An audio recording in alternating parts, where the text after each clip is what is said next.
నమస్కారం. నేను ఆంధ్రప్రదేశ్ అసంఘటిత కార్మిక ఉద్యోగ కాంగ్రెస్ రాష్ట్ర అధికార ప్రతినిధి మరియు ఆంధ్రప్రదేశ్ సౌత్ జోన్ ఇన్ఛార్జిని.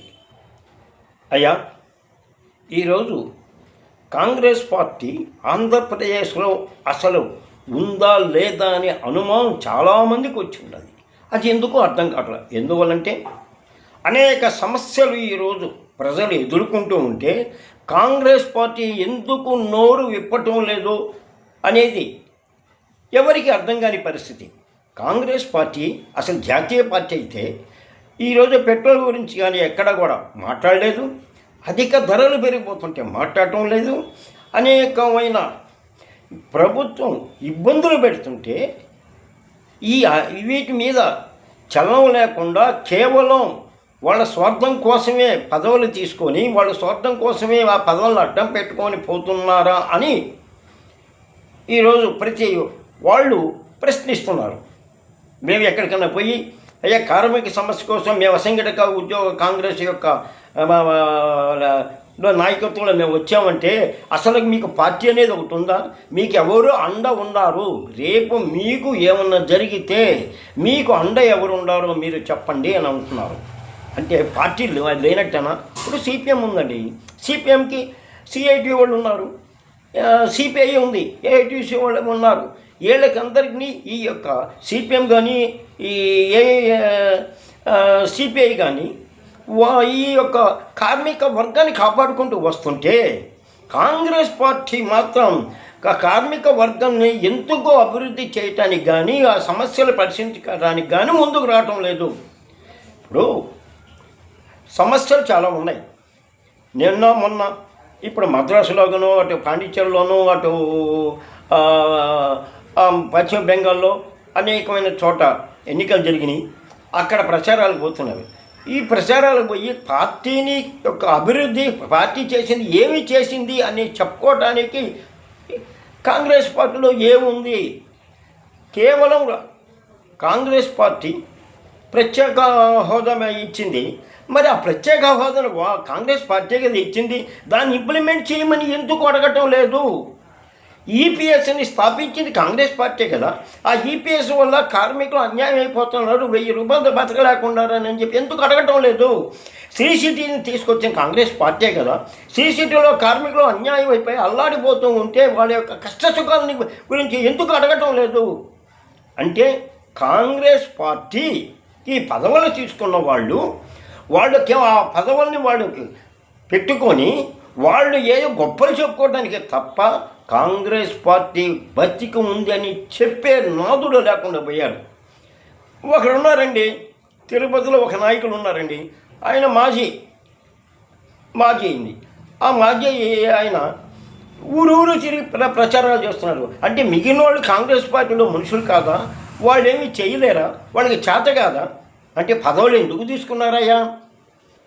పార్టీ అక్కడ చంద్రబాబు నాయుడు గారు ఎన్నో అన్యాయాలు చేస్తున్నారు ప్రజలకు. అయ్యో పథకాలు పెట్టారో ఉపయోగం లేని పథకాలు, కానీ దాన్ని విమర్శించారా? విమర్శిస్తే చంద్రబాబు నాయుడు గారు ఏమన్నా మనకేమన్నా ఇబ్బంది చేస్తారా? ఇటువంటి పరిస్థితుల్లో ఉన్నప్పుడు మరి ప్రజలకు అనుమానం రాదా? కాంగ్రెస్ పార్టీ అసలు బతికుందా లేదా? కాంగ్రెస్ పార్టీకి ఒక నాయకత్వం ఉందా లేదా అని ప్రజలు అడుగుతున్నారంటే మేము ఏమీ చెప్పలేని పరిస్థితుల్లో ఉన్నాం. తిరుపతి దేవస్థానంలో అన్యాయం జరుగుతుందా అని నేను గత సంవత్సరం అంటే 2025లో అనేక మెమోరాండాలు ఇచ్చాం. దానికోసమే ఉద్యమం చేస్తామన్నాం, ఉద్యమానికి ముందుకు పోతున్నాం.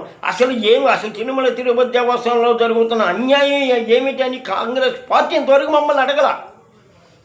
మరి వాళ్ళు ఉండేది దేనికి? ఆ నాయకత్వం దేనికి? కాబట్టి పార్టీకి కార్మిక వర్గం అవసరం. పార్టీకి కార్మికులకు మేలు చేస్తేనే మేలు జరుగుద్ది. పార్టీకి ప్రజల యొక్క సమస్యల మీద పోరాటం చేస్తే జరుగుతుంది. మీరు సమస్యల మీద పోరాటం చేయలేనప్పుడు కాంగ్రెస్ పార్టీని వదిలేసేయండి. అసలు కాంగ్రెస్ పార్టీ లేదని చెప్పండి. ప్రత్యేక హోదా చాటే మాకు శక్తి లేదని చెప్పండి. కాంగ్రెస్ పార్టీ ఆంధ్రప్రదేశ్లో ఇప్పుడు ఉన్న పార్టీని ఎదిరించలేమని ఒకసారి చెప్పుకొని మూలబడేస్తే పోతుంది. లేదు, రానున్న ఎన్నికల్లో కాంగ్రెస్ పార్టీ మంచి అధిక మెజారిటీతో రావాలని మీ ఉద్దేశంలో ఆంధ్రప్రదేశ్లో ఉన్న కాంగ్రెస్ పార్టీ నాయకులకు, కాంగ్రెస్ పార్టీ కార్యకర్తలకు ఉంటే మీరు మా పార్టీ రేపు విజయం సాధిస్తుందని ముందుకు రండి. మాకు ఈ పదవి కాదు, మేము పదవుల కోసం బతకటం లేదు, మేము పార్టీ కోసం బతుకుతున్నాము, ప్రజల సమస్య కోసం బతుకుతున్నాము, కార్మిక సమస్యల గురించి మాట్లాడు, అధిక ధరలు పెరిగిపోతున్న దాని గురించి బతుకుతున్నాము అని మీరు ఎవరైనా చెప్పి ముందుకు రాగలుగుంటే పార్టీని నడపండి.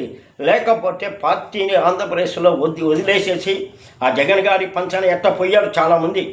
అయ్యా, ఈరోజు జగన్ గారి పంచన ఉన్న నాయకులు బొత్స సత్యనారాయణ గారు కానీ తదితర నాయకులు వీళ్ళందరూ కాంగ్రెస్ పార్టీలో ఉండి కాంగ్రెస్ పార్టీలో పదవులు సంపాదించుకొని కాంగ్రెస్ పార్టీలో ఎదిగి పక్కకి పోయారు. జగన్మోహన్ రెడ్డి గారు కూడా కాంగ్రెస్ పార్టీ వాళ్ళ నాయన అడ్డం పెట్టుకొని వచ్చాడు. ఆయన సొంతంగా నేనే పెద్ద త్యాగం చేసి రాలా. ఇటు చంద్రబాబు నాయుడు గారు కూడా కాంగ్రెస్ పార్టీని అడ్డం పెట్టుకొని వచ్చిన తర్వాత వాళ్ళ మామగారు పార్టీ మీదనే పార్టీ పెట్టిన కొత్తలో కాంగ్రెస్ పార్టీ తరఫున తెలుగుదేశం పార్టీకి వ్యతిరేకంగా పోటీ చేసిన వ్యక్తి. ప్రతి వ్యక్తి కాంగ్రెస్ నుంచి వచ్చారు కాబట్టి కాంగ్రెస్ పార్టీ అతి భయంకరమైన పార్టీ.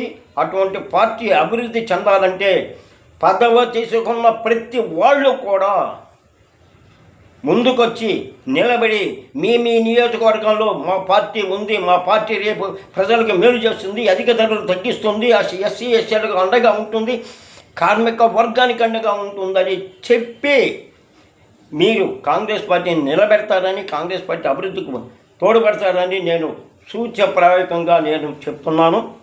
అంటే వీరెవరయ్యా, ఈయనకి ఏం సంబంధం అనుకోవచ్చు. నేను కాంగ్రెస్ పార్టీలోనే ఉండి కాంగ్రెస్ పార్టీలోనే ఉంటూ ఇంకా కాంగ్రెస్ పార్టీకి సేవ చేస్తున్నాను కాబట్టి ప్రతి ఒక్క కాంగ్రెస్ పార్టీ పదవులు తీసుకొని సంపాదించుకున్న వాళ్ళు ఎవరైనా ఉంటే పార్టీలోకి తిరిగి రండి, మేలు చేయండి, కాంగ్రెస్ పార్టీకి అండగా నిలబడండి అని చెప్తూ రానున్న రోజుల్లో 2029లో వచ్చే ఎన్నికలలో అఖండ మెజార్టీతో కాంగ్రెస్ పార్టీ గెలవాలంటే, రాహుల్ గాంధీ ప్రధాని కావాలంటే కాంగ్రెస్ పార్టీ అభివృద్ధి చెందే విధంగా మీరు ప్రతి వాళ్ళు నడుం కట్టు ముందుకు వస్తారని ఆశిస్తూ విరమిస్తున్నాను. నా పేరు ఎస్వి సుబ్బారావు.